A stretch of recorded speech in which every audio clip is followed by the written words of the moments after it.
এবারের আইপিএলে কি যেন মিসিং ছিল। মানে বড় রান হচ্ছিল, 200+ রান তাড়া করে দলগুলো জিতেও যাচ্ছিল, কিন্তু ঠিক যেন জমছিল না। আজকে তো বাংলাদেশ ক্রিকেট বোর্ডের মিটিং ছিল, সেটা কাভার করার জন্য স্টেডিয়ামে গিয়েছিলাম। মিটিংটা যখন চলছিল তখন প্রেস বক্সে বসে আমরা রাজস্থান রয়্যালসের ব্যাটিংয়ের ওই অংশটা, যখন বৈভব সূর্যবংশী ও যশস্বী জয়সওয়াল ব্যাটিং করছিলেন, ওইটা দেখতে দেখতে আমরা আড্ডা দিতে দিতে সাংবাদিকরা ওই কথাটাই, ওই আলোচনাটাই করছিলাম যে আইপিএলটা ঠিক মানে থ্রিলার হচ্ছে না, ওই রকম ম্যাচ আর হচ্ছে না। এবং দেখেন কি আশ্চর্য, এই ম্যাচটাই হয়ে গেল সেই রকমই একটা ম্যাচ, যেটা এইবারের আইপিএলে প্রথম প্রপার থ্রিলার বলতে পারেন, এইবারের আইপিএলে এখন পর্যন্ত সেরা ম্যাচ বলতে পারেন আমার কাছে অন্তত পক্ষে সেটাই। যেখানটাতে রাজস্থান রয়্যালস লাস্ট ওভারে গিয়ে, ইনফ্যাক্ট লাস্ট বলে গিয়ে তাদের জয়টা নিশ্চিত হয়েছে। 6 রানে তারা হারিয়েছে গুজরাট টাইটান্সকে। রাজস্থান রয়্যালস হারতে হারতে ম্যাচটা জিতে গিয়েছে, ফলে বুঝতেই পারছেন গুজরাট টাইটান্স জিততে জিততে ম্যাচটা হেরে গিয়েছে। তার আগে অবশ্য তারা হারার অবস্থা থেকেই জেতার অবস্থায় চলে এসেছিল। এতগুলা যখন টুইস্ট, তখন এই ম্যাচটা এবারের আইপিএল এখন পর্যন্ত সেরা ম্যাচ বা প্রথম প্রপার থ্রিলার আসলে বলবো না। কেন? এই ম্যাচটার টার্নিং পয়েন্ট কোনটা সেটা নিয়েই তো আলোচনাটা। ওইখানে ঘটনাটা ঘটে গেছে বলেই আমি টার্নিং পয়েন্ট বলছি, ঘটনা না ঘটলে তার বলার কোনো কারণ নাই। আমার সঙ্গে আপনার এটা মিলবে কিনা সেটা একটু দেখতে পারেন। আইপিএলের এবারের এখন পর্যন্ত আসলে যেটা সেরা ম্যাচ সেইটা বোধ করি মিলবে। যাই হোক, আমরা একবার ম্যাচের শেষ অংশটাতে আসি। গুজরাট টাইটান্সের লাস্ট 2 ওভারে জয়ের জন্য প্রয়োজন ছিল 15 রান, 12 বলে 15 রান প্রয়োজন, হাতে 3 উইকেট। জয়ের জন্য ব্যাটিং সাইড কি তখন ফেভারিট না? গুজরাট টাইটান্স তখন ফেভারিট না? এবং স্পেশালি যদি আপনি মাথায় রাখেন কোন অবস্থা থেকে তারা এই অবস্থাতে এসেছে। তাদের যে 2 ওভারে 15 রান প্রয়োজন ছিল হাতে 3 উইকেট নিয়ে, তাদের 5 ওভারে 50 রান প্রয়োজন ছিল হাতেই 3 উইকেট নিয়েই। 5 ওভারে 50, হাতে 3 উইকেট, স্পেশালিস্ট কোনো ব্যাটসম্যান নেই, তখন ব্যাটিং সাইড জয়ের জন্য ফেভারিট না। গুজরাট টাইটান্সও ফেভারিট ছিল না, কিন্তু রশিদ খান এবং কাগিসো রাবাদা অসম্ভবকে প্রায় সম্ভব করে ফেলছিলেন। 5 ওভারে 50, 4 ওভারে 40, 3 ওভারে 30, 2 ওভারে 15 রান, মানে ওই 18 নম্বর ওভারটা থেকে তারা যখন 15 রান তুলে নিলেন, তখন শেষ 2 ওভারে 15 রান প্রয়োজন, 12 বলে 15 রান। গুজরাট টাইটান্স তখন জয়ের জন্য ফেভারিট, কিন্তু এই জায়গাটা থেকেও তারা ম্যাচটা জিততে পারেনি। তাদেরকে ম্যাচটা জিততে দেয়নি রাজস্থান রয়্যালস। রাজস্থান রয়্যালসের 19 নম্বর ওভারটা করার জন্য তাদের ক্যাপ্টেন রিয়ান পারাক প্রথমে তুষার দেশপান্ডেকে সিলেক্ট করেন, তারপরে নিজের মত চেঞ্জ করে 19 নম্বর ওভারটা দিলেন তিনি জফরা আর্চারকে। জফরা আর্চার ওই ওভার থেকে দিলেন মাত্র 4 রান, লাস্ট ওভারে প্রয়োজন হলো আরো 11 রান। যেই তুষার দেশপান্ডের 19 নম্বর ওভার করার কথা ছিল, তাকে 20 নম্বর ওভারটা দেওয়া হলো। 20 নম্বর যে জফরার করার কথা ছিল, জফরার 19 দিয়ে সেটাতে দেওয়া হয়, তিনি সফল হলেন ক্যাপ্টেন রিয়ান পারাগ। এখন 19 নম্বর ওভারের সেই তুষার দেশপান্ডে 20 নম্বর ওভার করতে আসলে আসলে কি ঘটনাটা ঘটবে? প্রথম বলটা তিনি ওয়াইড দিলেন, 6 বলে 11 রান ছিল, তো 6 বলে 10 রান প্রয়োজন হলো। কিন্তু এরপরে দুর্দান্ত একটা ওভার করলেন, ইয়র্কার, ওয়াইড ইয়র্কার করে তিনি একেবারে ওইখানটাতে মোটেই সুযোগ দেননি। আর যখন রশিদ খান আউট হয়ে গেলেন, 2 বলে 7 রান প্রয়োজন, ওই সময় একটা বিগ শট খেলতে গেলে কাভার পয়েন্ট বাউন্ডারিতে দৌড়ে এসে, পয়েন্ট বাউন্ডারি থেকে ছুটে এসে কাভার পয়েন্ট বাউন্ডারিতে দারুণ একটা ক্যাচ, ডিপ কাভার পয়েন্ট বাউন্ডারিতে দারুণ একটা ক্যাচ এখানে মুঠোবন্দি করেছেন জফরা আর্চার রশিদ খানের বলে। লাস্ট বলটাতে 7 রান প্রয়োজন ছিল, মানে কি ছক্কা মারতে পারলে খেলা সুপার ওভারে যেত, সেইটা আর শেষ ব্যাটসম্যান ওইখানটাতে করতে পারেননি। লো ফুলটস বলটাকে তিনি কোনো রান নিতে পারেননি, 6 রানে ম্যাচটা জিতে গিয়েছে রাজস্থান রয়্যালস। তাহলে এইখানটাতে রাজস্থান রয়্যালসের ক্যাপ্টেন্সির মুনশিয়ানাটা আপনি দেখবেন না?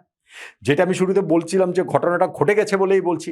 এই যে যদি তিনি 19 নম্বর ওভারটা তুষার দেশপান্ডেকে দিয়ে 20 নম্বর ওভারটা জফরা আর্চারকে দিতেন, তাহলে হয়তো ম্যাচ তারা জিততে পারতো, কিন্তু সেইটা হয়নি।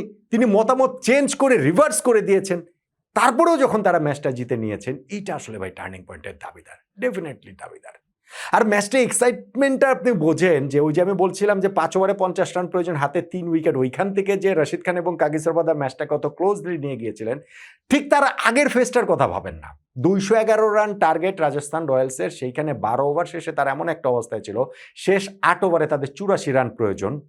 তাদের ওপেনিং পার্টনারশিপে শুভমান গিল ছিলেন না, তাদের রেগুলার ক্যাপ্টেন, ইনজুরির কারণে খেলেনি। তারপরে ওপেনিংয়ে 78 রান উঠেছে, তারপরে ওইখানটাতে 73 রান করেছেন সাই সুদর্শন, একজন ওই যে ওপেনার, এবং 2 ওপেনার যখন আউট হলেন, তারপরে গিয়ে 12 ওভার শেষে তারা জয়ের মতো অবস্থানে, শেষ 8 ওভারে 48 বলে 84 রান প্রয়োজন, হাতে আছে ওই জায়গাটাতে হচ্ছে গিয়ে তাদের আরো 8 উইকেট। জয়ের জন্য অবশ্যই ফেভারিট তখন এই গুজরাট টাইটান্স। কিন্তু ওইখানটাতে রাজস্থান রয়্যালস একটা কামব্যাক করে, তারা নেক্সট 3 ওভারের মধ্যে 5টা উইকেট তুলে নেয়। রবি বিষ্ণয় পার্টনারশিপটা ব্রেক করলেন, ওই ওভারটাতে গ্লেন ফিলিপসকে আউট করলেন, তারপর ওয়াশিংটন সুন্দরের উইকেটটা তুলে নিলেন। নেক্সট ওভারটাতে নান্ডে বারকার ভীষণ গুরুত্বপূর্ণ উইকেট যেটা জশ বাটলারের, সেটা তুলে নিলেন।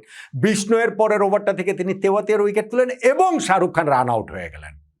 অল অফ এ সাডেন ম্যাচটা আবার পুরোপুরি চলে আসলো এই 3 ওভারে 5টা উইকেট তুলে নিয়ে রাজস্থান রয়্যালসের দিকে। কিন্তু সেইখান থেকে রশিদ খান ও ওই গুজরাট টাইটান্সের ওইখানে কাগিসোরাবাদা ম্যাচটা আবারও গুজরাটের দিকে নিয়ে গেছিল এবং শেষ 2 ওভারে কি ড্রামাটা হলো সেটা তো আমি বললাম। তাহলে দেখেন ম্যাচের এই জায়গায় অনেকগুলো কিন্তু টার্ন রয়েছে। ঠিক তেমনিভাবে ইনিংসটা যে খেলেছে রাজস্থান রয়্যালস 210 রান করেছে, সেইখানটাতে আমি বলছিলাম যে শুরুতে প্রেস বক্সে যে অংশটাতে দেখছিলাম, সেইখানটাতে বৈভব সূর্যবংশী আর যশস্বী জয়সওয়াল তাদের ওপেনিং পার্টনারশিপে পাওয়ার প্লেতেই কিন্তু 69 রান উঠে গিয়েছে।